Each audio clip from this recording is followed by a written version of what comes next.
We're here this spooky night to do two things. Introduce you to the Greene County Archives Foundation. Some of you may know us, some of you may not. You will see us here with these name tags, those of us that are on the board that could make it tonight. Our purpose is to preserve Greene County history through the archives and to promote our local history, which is rich and valuable. I am here to introduce Connie Yen. Connie is our speaker. She's a writer and she's an archivist. She has a passion for history and telling stories. She's the author of Sinner and Savior, Emma and the Graham murder, a true story of 1886 murder in Greene County, known as the Graham tragedy. She's also written a postcard history of Springfield and her third book, Springfield, Past and Present. Connie graduated from Missouri State University in 2012. She has a degree in history. She has a minor in Ozark Studies. She was the only second person to obtain this new minor. Her thesis was the horse stealing and man hanging and examination of vigilantes in the Ozarks. This is the most downloaded thesis in university history. I bring you the very spooky and powerful director of the Greene County Archives and Records and our secretary of Greene County Archives Foundation, Connie Yen.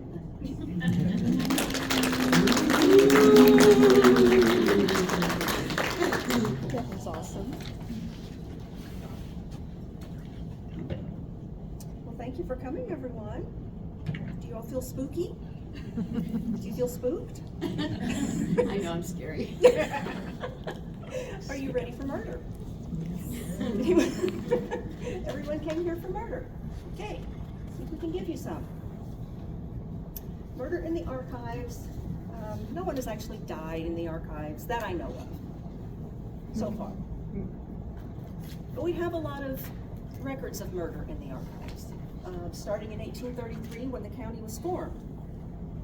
The first murder indictment was in August of 1833. I'm going to need a microphone. Yeah.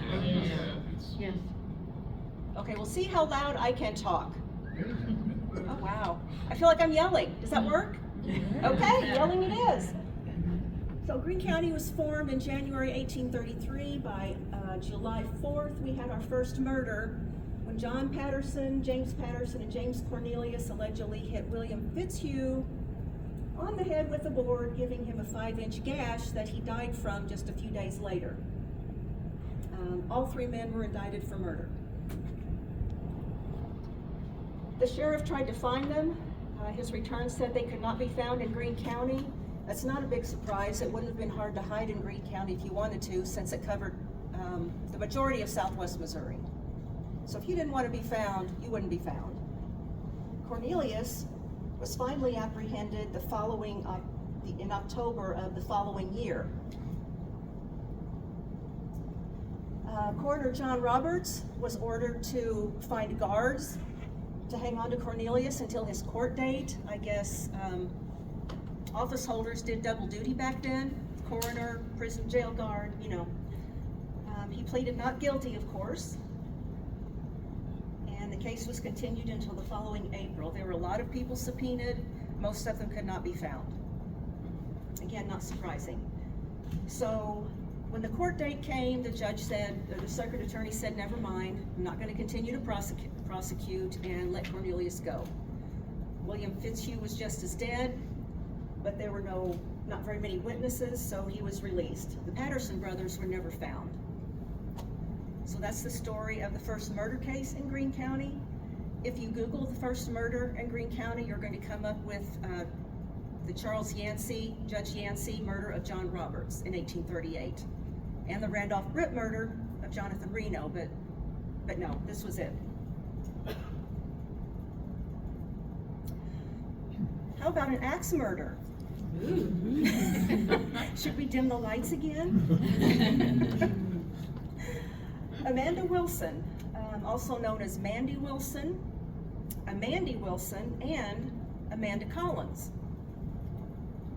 She was only 26 years old, and in 1875, it only took her 4 whacks instead of 40 to take out James Collins.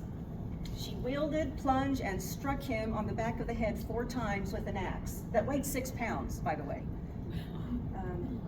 She claimed he abused her, hit her with a club, and threatened to kill her. I don't know if they were married, if they were brother and sister. I don't know the relation. I don't know why she went by Wilson and Collins. Most of the information from this case I found in the jury instructions. One of which said that she could not be found guilty simply because she hit him more times than necessary to kill him. Overkill is allowed. Nonetheless, the jury decided even if Collins was a dangerous and bad man who frequently beat her and threatened to kill her, at the time, she was in no danger. She did not need to defend herself from him, and she was convicted of manslaughter and sent to prison. And that is really all we know about our very own Greene County axe murderer. If I find out more, I'll let y'all know. So here's a longer and more convoluted story. The Graham tragedy, the murder of Sarah Graham. This was in 1885, 1886. It all started in Indiana with Emma Malloy. Has anyone heard this story? One? I know you have. You maybe? You have, yes. Okay, so a few of you. So it started with Emma Malloy. She married Lewis Pratt, had 2 children. They both died when they were toddlers. Lewis was an alcoholic, so Emma divorced him and married Edward Malloy, a newspaper editor. So Emma became the first female newspaper editor in Indiana.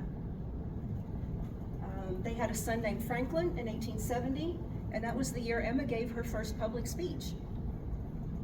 She found she liked it, she was good at it, and then in 1874, with the advent of the Women's Crusades, which was a temperance movement. Does anyone know what temperance was? What is it, Marlon? Giving up the drink. Giving up the drink. This was a large group of women dedicated to making men give up the drink because it was destroying families, they believed. So that's when she first started traveling and speaking. The Women's Crusades gave birth to the Women's Christian Temperance Union, otherwise known as the WCTU.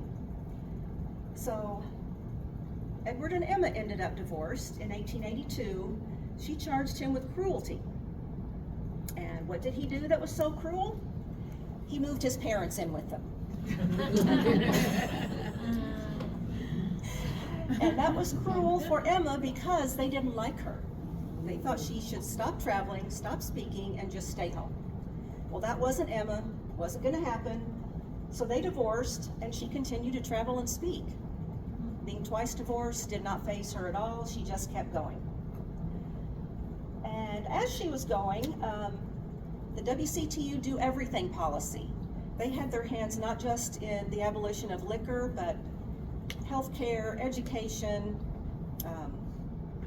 temperance science, and one of the things they were also involved in was a prison ministry, which Emma became involved in. And that's where she met George Graham. Now, this is George and his wife, Sarah Graham. George had a bad eye. That's why that one's closed.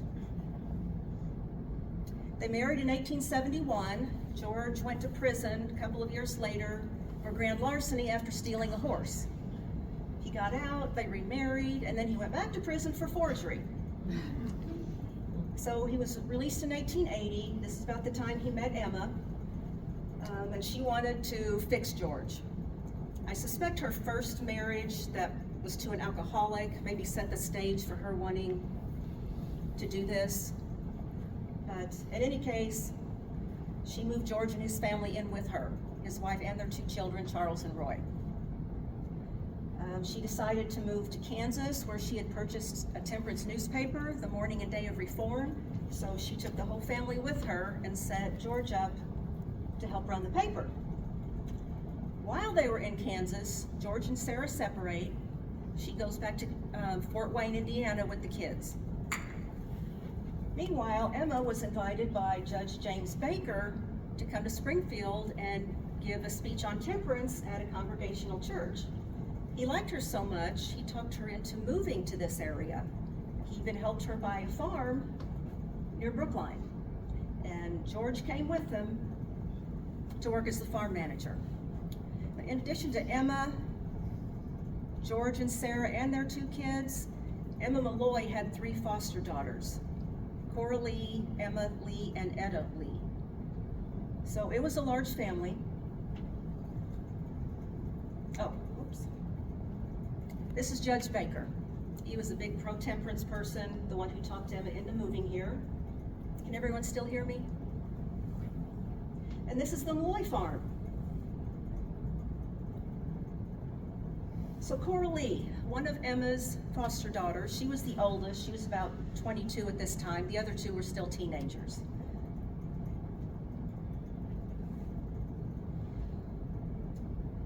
And after moving to Springfield, the Brookline area, this is when George decided to confess to Emma that when he was released from prison the first time, him and Sarah had never actually remarried. And oh, by the way, I would like to marry your foster daughter, Cora. So Emma talked this over with Judge Baker and Reverend Plum.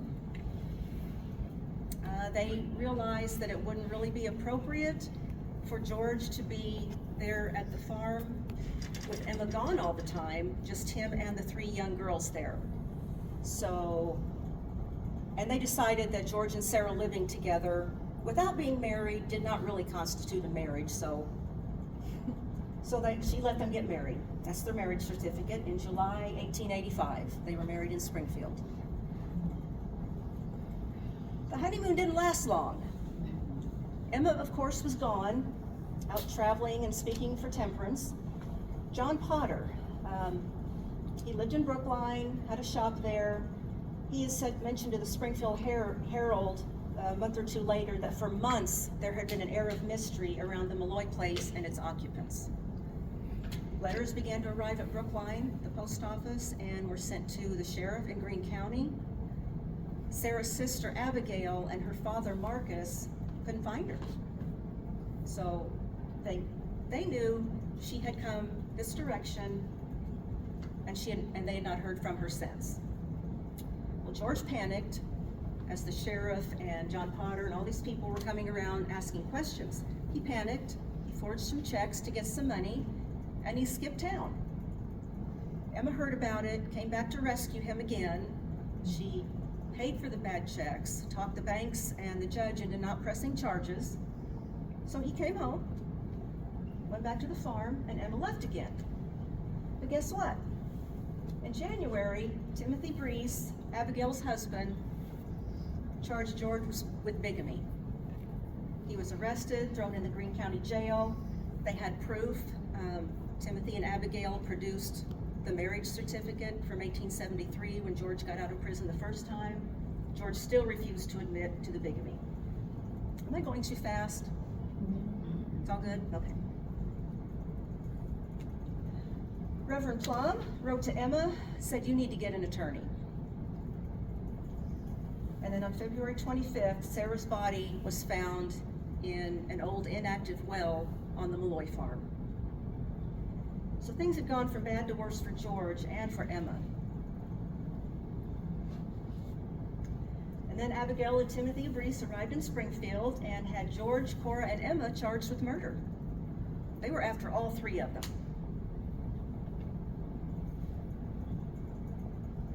Well, you know, now that he's been charged with murder, might as well admit to the bigamy. So he did.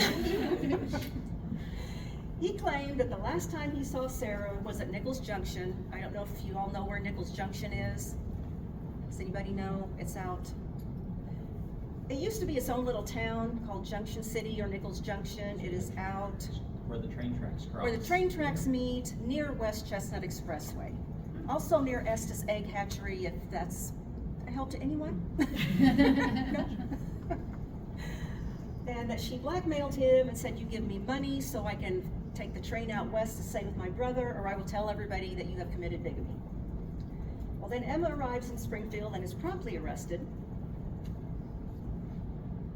Meanwhile, there had been an inquest on Sarah's body. The first one was done by a druggist. Not even a doctor, a druggist. And he decided, as did the whole, what do you call it? The court. Okay, well, anyway, the whole group of them got together and decided that she was killed with a gunshot wound.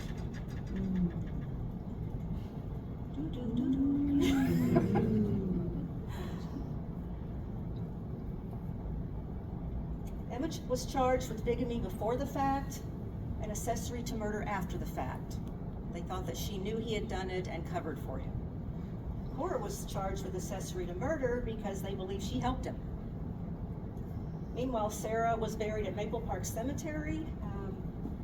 There was a huge turnout to her funeral. There was no marker until, I don't know, 10, 15 years ago, a descendant placed a marker out there. And it says Sarah Gorham, something, something, murdered by her husband. Wow. So now that Cora is in jail, Emma is out on bond, but Cora is in jail in Polk County, Bolivar. And she is begging George to confess. He waived his right to preliminary examination. I should have just deleted that one. Anyway, she begged him to confess, so he did. Makes a full confession. I pushed the blade into her throat. Ooh, wait a second. I thought she was shot. That's what the coroner's jury said. He confessed to murder, completely exonerated Emma and Cora. He said he had met Sarah in St. Louis and the kids.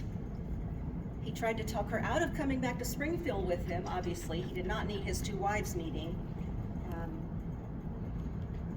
And that she was still supposed to go on out west to stay with her brother, but she didn't. She came along with him and the kids. When they got to Springfield, they left the kids at Faye's Restaurant and Boarding House on Commercial Street. Left them there overnight. Sarah kissed them goodnight, said, boys, don't be scared. I'll be back tomorrow to get you. So they took the train as far as Nichols Junction, maybe as far as Hazeltine. That was kind of murky. But anyway, from there, they had to walk another 5 miles to the Malloy farm in the mud. So they're walking and talking, and she says she's going to get there and clear Cora out, and he's begging her not to go there and clear Cora out. Well, then he picks up a stick and starts whittling, you know, as you do when you're arguing with your first wife.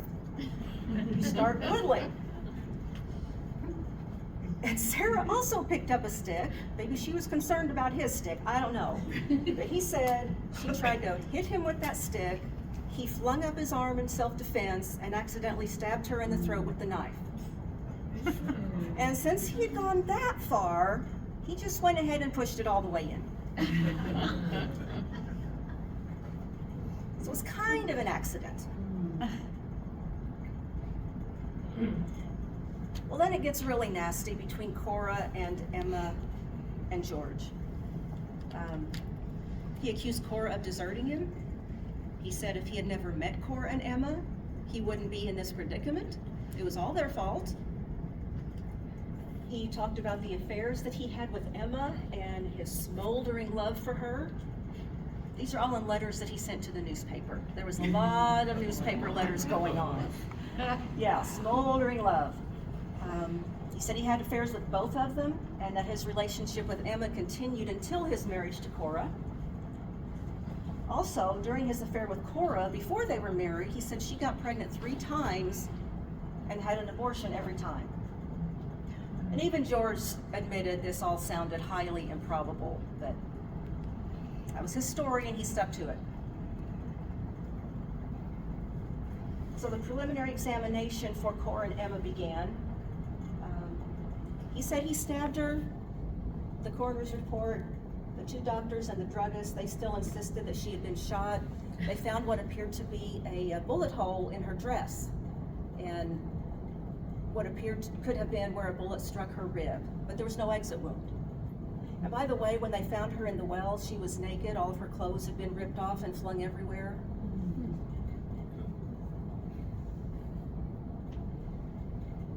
This is George's attorney, Thomas Delaney. He was married to the daughter of Sempronius H. Boyd, Pony Boyd, radical Republican, ambassador to what was then Siam, is now Thailand. Very famous man in this area. So the coroner insisted Sarah died of a gunshot wound. They saw something red around her neck that they couldn't really explain. Abigail, Sarah's sister, said that Sarah had met George in St. Louis because he sent for her. And she had packed numerous household goods, kitchen towels. She packed kitchen towels, her family Bible, photographs. She came here to set up housekeeping. But it didn't quite work out that way. George's oldest son, Charlie, was about 12 years old at this time. His younger one, Roy, was about 5 or 6. His testimony was incredible. He talked a lot about when they all lived in a house together in Kansas. He would walk into Sarah's bedroom where the heater was. He would go in there sometimes to get dressed in front of the heater because it was cold. And George and Sarah and Cora would all be sleeping together. He said there were numerous times when Emma was sitting on George's lap in front of everyone. He didn't really seem to think much of it. To him, they were just like a family. Everyone got along. Despite the notes that he knew his mother found in George's pockets that she never said anything about, but he was young. I didn't know any better. So this is the old courthouse that stood where hers is now. And in the back is the jail. Oh, I've got to read something to you if I can find it. Well, I can't find it, so I will just wing it. Sarah wrote a letter to George in which she said something about, I can't imagine that this horror getting any worse than if you were to get hung in the same town that I am in. April 27th. A couple hundred men ride up to the jail, forcibly take George out of the jail, take him over North Grant in the area where there used to be a woolen mill, and hung him. Sarah's worst, I mean, it was almost prophetic, but her worst fear came true. The headlines, very graphic: dangled in death, Wow. the wife killer lynched, hanged to a limb.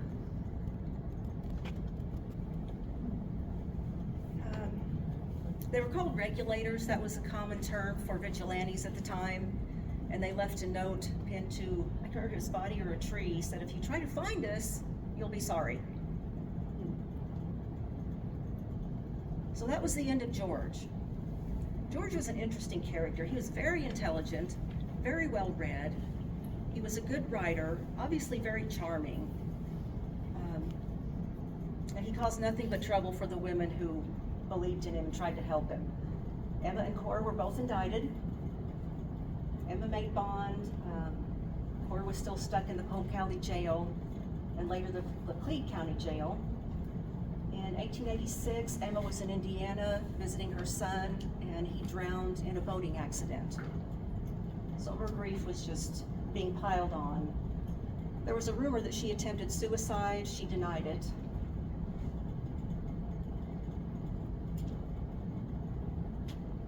In 1887, a couple of years later,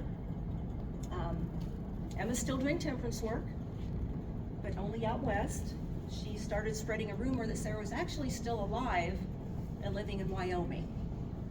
She really, I always liked Emma in my research, but she did tend to badmouth Sarah frequently, even before she died. Cora finally made bond, and she spent some time with Emma in Springfield and then went to Nebraska for a while to visit family. Her trial finally began in June, ended in a hung jury.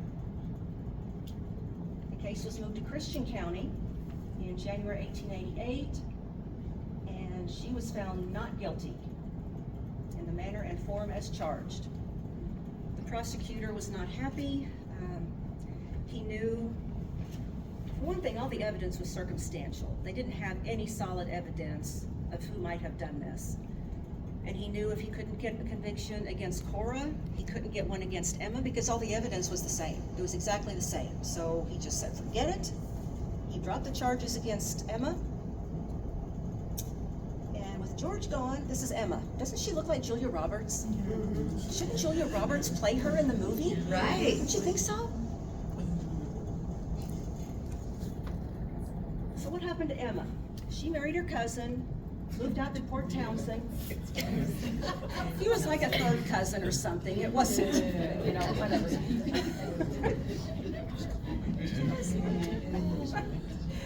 Moved to Port Townsend, where she spent the rest of her life. She did some traveling for temperance up and down the West Coast, but her national and even international career was over. She left in her will that when she died, she wanted her body returned to Indiana to be buried next to her son. That wish was not honored. She's buried in Port Townsend next to her husband. She left money and items to Cora Lee and to Cora's sister Etta. So she was still in contact with the girls after all these years. And Cora moved to Nebraska, became a telephone operator. She married County Clerk Edward Jewell. She was widowed again in 1894. She lived in, I think, Idaho for a number of years with a sister. And then in 1943, she died in Seattle, nearly 60 years after the Graham murder. I found Charles, I think, George and Sarah's oldest son. I think he ended up being a barber in Indiana. I've never found anything about Roy, the younger son.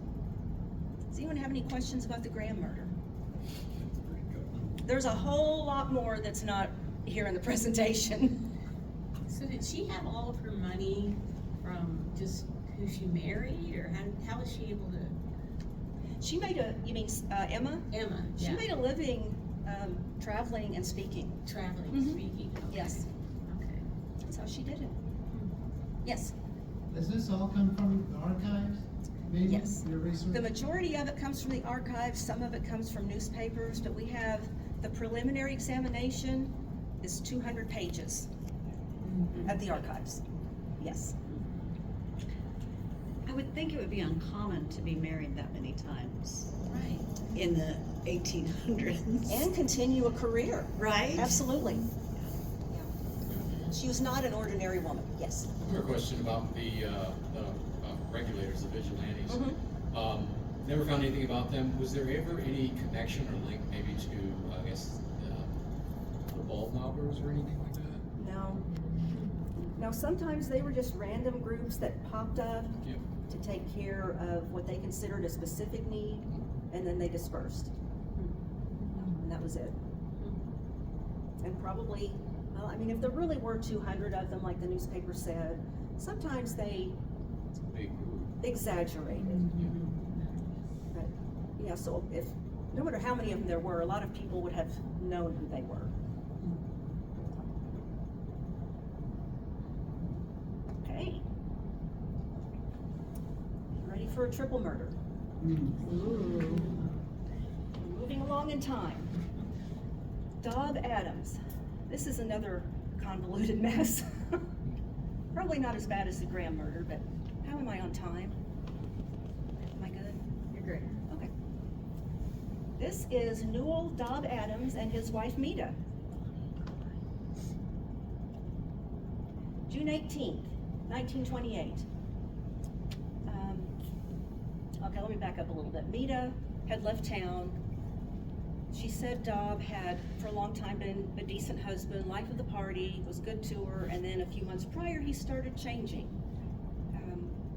He had begun to beat her, threatened to kill her, So she left town, went to Kansas City to stay with her sister, to hide, basically. Well, he wanted to find her. And on June 18th at 12:30, he showed up at her mother's home. Her mother and her sister, Edith McCreary. 1701, pre-1948 address. Many of the addresses in Springfield changed in 1948.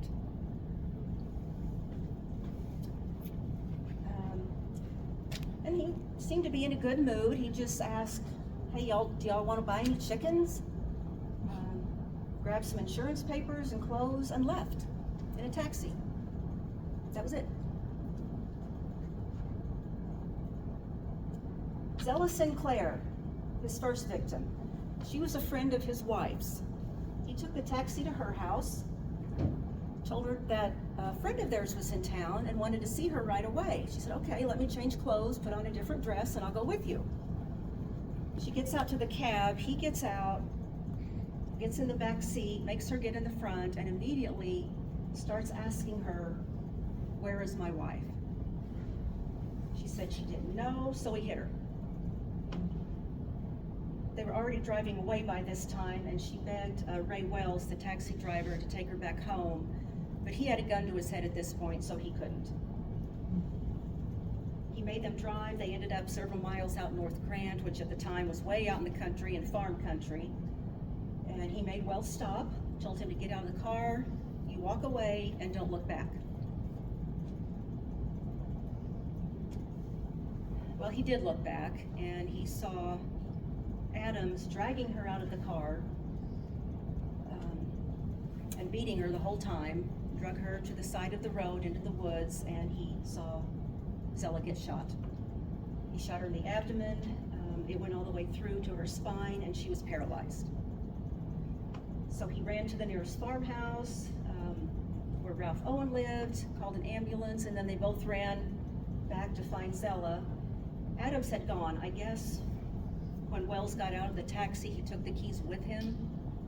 Maybe that's why Adams didn't just take the cab and drive away. But he flagged down a young farmer boy, the best farmer boy in the county, the newspaper said, passing by, and forced him at gunpoint to drive him back to Springfield. And he went back to the Whalen house. So Zella is on her way to the hospital with a witness. Zella knew who did this to her. So now it's about 2:30. Thank you all for coming. So he got back to the Whalen house around 2:30. Edith said he seemed to be in a fine mood. He asked for a drink of water, listened to some music, and then started asking about Mita. I said, we don't know where she is. He didn't believe them. They offered to take him around the house to show him that she's not here. We don't know where she is. So that's what they did. Edith said Adams warned them that he would shoot the hell out of them if they didn't tell him Mita's location.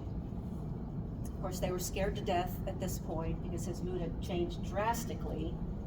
Sarah begged him not to kill her. That's when he shot her 3 times. Edith testified that, she fell to the floor bleeding, of course, begged him for a glass of water, and he kicked her in the face.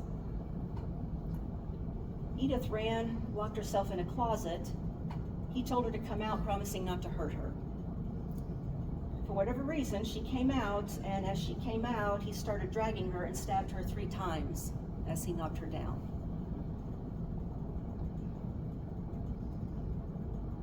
He then forced her to call a taxi.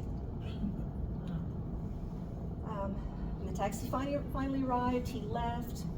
Edith ran across the street and asked a neighbor to call an ambulance. So even by this time, there's already a manhunt looking for him because of Zella, and now they know about Sarah and Edith. I've read conflicting reports about how they found out where Adams was, but in this report, a stranger showed up at the police station and told Detective Webb that he was hiding at 907 College, also a pre-1948 address. So Webb, Francis DeArmond, and Tony Oliver, along with 11 other police officers, headed to College Street. They entered the back door. It was dark by this time. They went in the back door. They were stopped by Alan Hull, a cousin of Adams. Hull said, "He's not here, and I'm not letting you in without a search warrant." Well, they shoved him aside, went in anyway. We're starting to search the house. DeArmond reached for a light switch to turn on the light in this room that was dark. Before he would get the light switch on, he was shot twice and dropped dead. So then there's a bit of a shootout between the remaining detectives and Adams. Adams' pistol jammed, so he came out with his hands up, then tried to attack them. They got him subdued.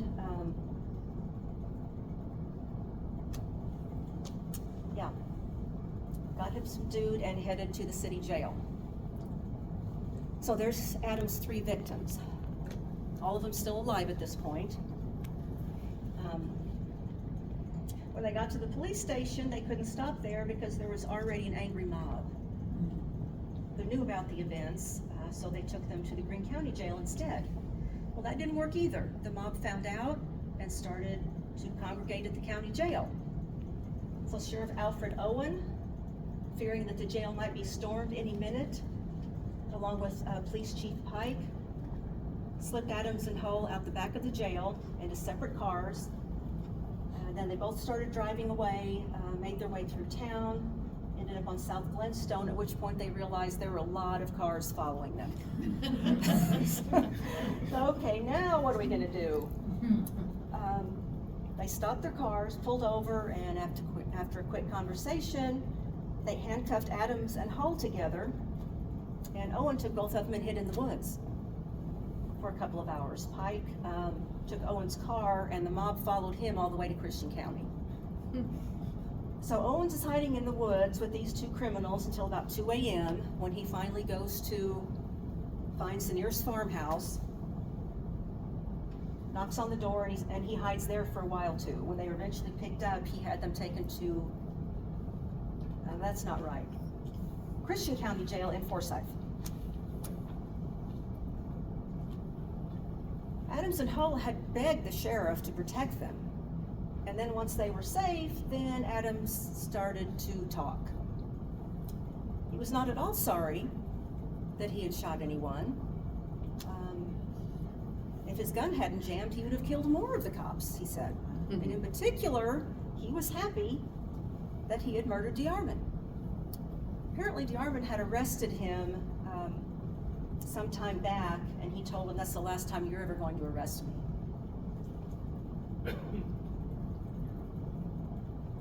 Mita arrived from Kansas City the next day. Her sister was in the hospital, expected to survive, and she did. Her mother was in and out of consciousness. She died at about 12:30 that day. Mita said Adams had acted crazy for the last few months, threatening to kill her if she left, beat her when she stayed. Before that, he was, the life of the party, easy to get along with. The case, there was a change of venue to Polk County. Adams was getting nervous because the prosecutor was going to ask for the death penalty. And he was found guilty, obviously. 10 people voted for the death penalty, 2 for prison. So the judge decided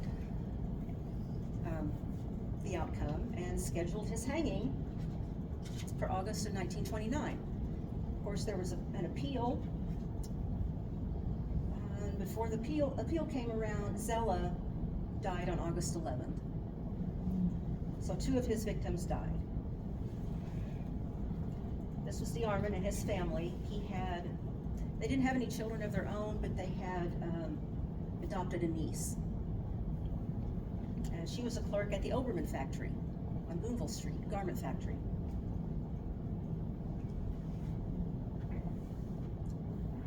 That is Adams in the middle. Chief Pike and Sheriff Alfred Owen.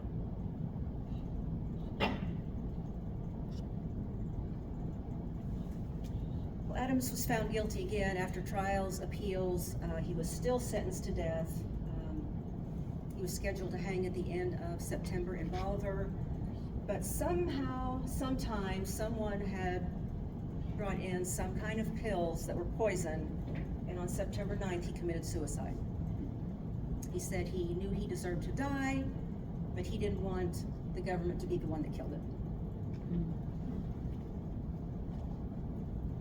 And as for Mita, she continued to make poor choices in men. She got in with another rough crowd. She was sentenced to 13 years in prison in February 1930 for armed robbery, and this is her mugshot.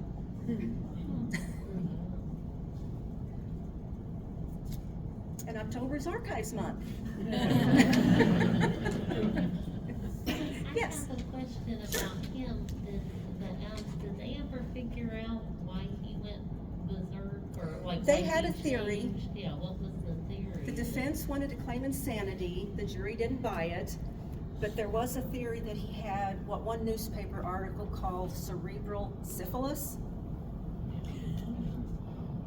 I looked that up. It's not called the same thing now, but basically, yes, he may have been out of his mind, but he wasn't insane. He knew right from wrong, is what the jury decided.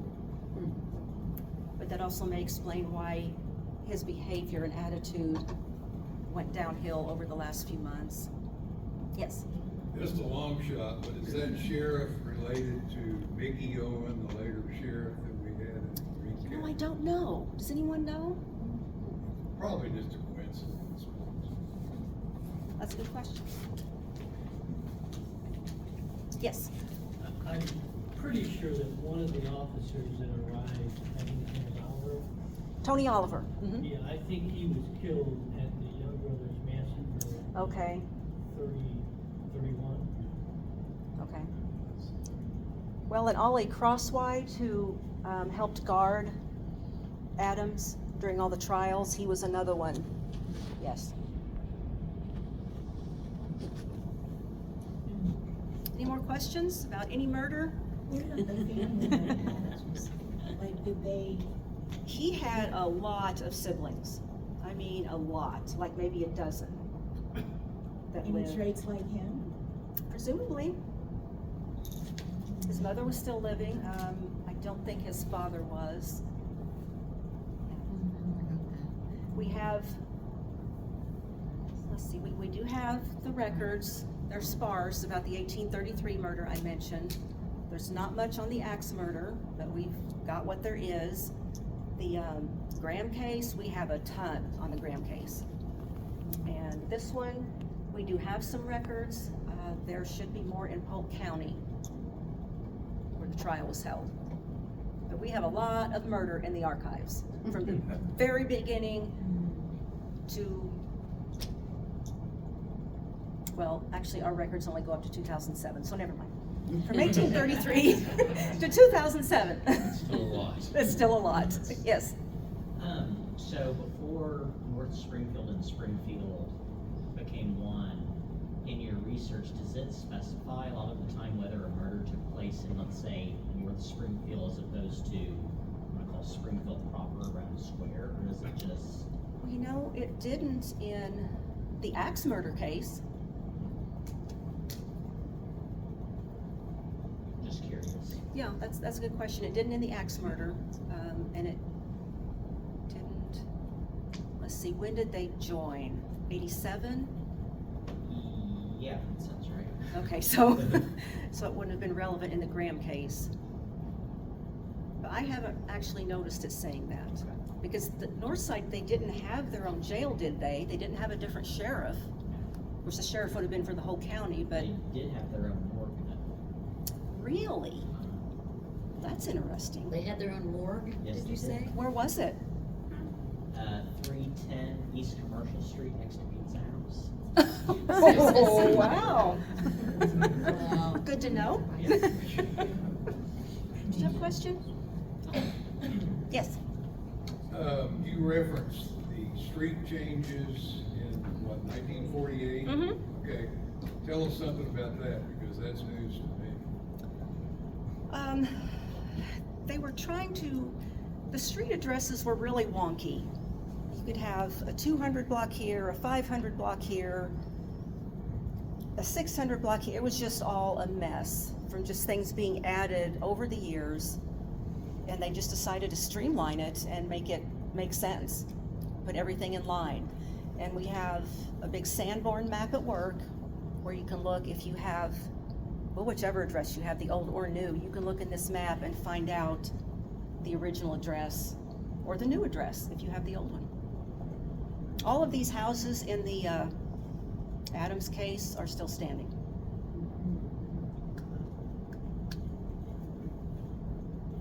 Which is unusual. I hardly ever research anything where there's a house still standing. Any more questions?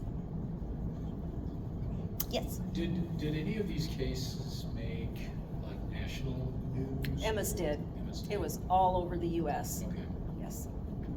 And this case may have been as well, the Adams case, but I didn't look. It seemed like there was a lot going on in 29. Mm-hmm. Because the stock market was Right. about to crash. Exactly. Yeah, I haven't researched the Adams case as in depth as I did Emma's. And she was already famous, which is probably why it made national news. Yes. I can't remember if they ever caught the person that killed Judge Keith's baby. They did. That went to Webster County on a change of venue. We have a little bit on that, but not much. No.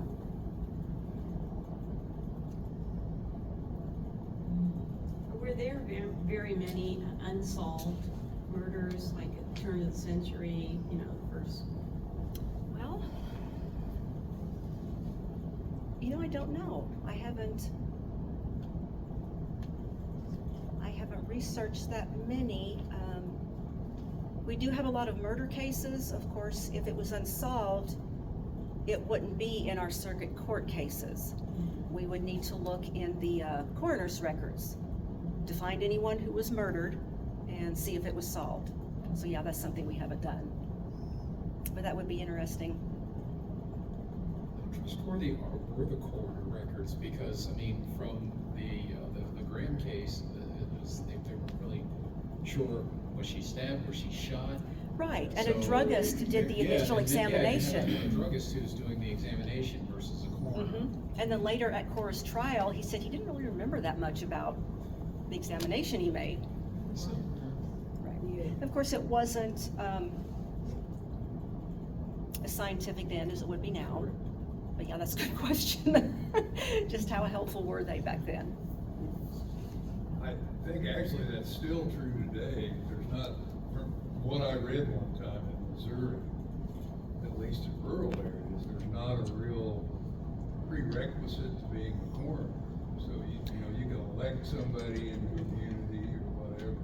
So they don't necessarily have to be a doctor? No. And that kind of surprised me too.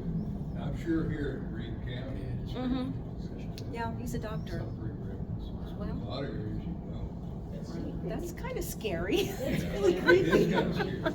Just go get the corner druggist and. And I think there are some counties where the coroner is somebody who runs the local funeral. Right. Yes, and that was the case here from time to time. Yeah. Have I ever shown you that ad where the Lohmeyers had an ambulance service as well as the funeral home? Well, that's convenient.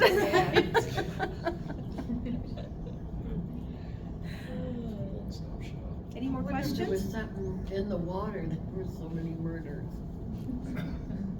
I mean. Oh, there's nothing new now. Everything that happens now happened then. And this has always been a poor area, I would suggest. A lot of these are probably poor people, some of them aren't. Alcohol. Yes, it's another issue. Well, that's what Emma thought. And at what point did you see less mob involvement with, the vigilante? I mean, was it? It wasn't a huge problem here. There were, right after the Civil War, there was a group in 1866, a group of regulators. They killed, I think it was 4 people, and then it was over. And then this case in 1886, and then of course in 1906. Those lynchings, and that's really all the vigilantes. Of course, they tried it maybe here with the Adams case, but it didn't work. Overall, that's not been a huge issue here, not regularly anyway.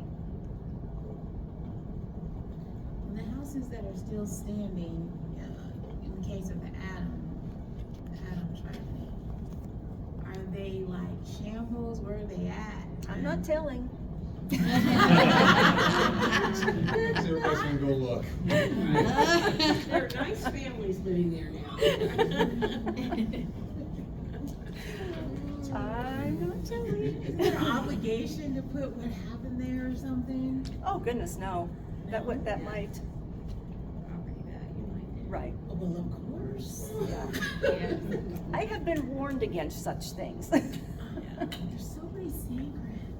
There are. And we do have people come in the archives occasionally and ask if anyone has been murdered in their house. Well, I don't know. We don't have a file of murder houses. But sometimes you can find out by looking on newspapers.com, looking at your home address, finding out the original address, even finding out who used to own your house or live there and finding their death certificates, because people used to die at home frequently. How many years has there been the archive? Since 1987. We had our 35th anniversary last year.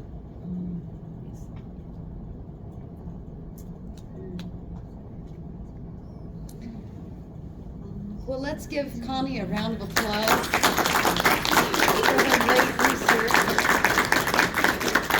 Thank you, Connie. Thank you all for coming. What's Hope you that enjoyed saying? it. Truth is stranger than fiction. Yep, it is. Right? Mhm.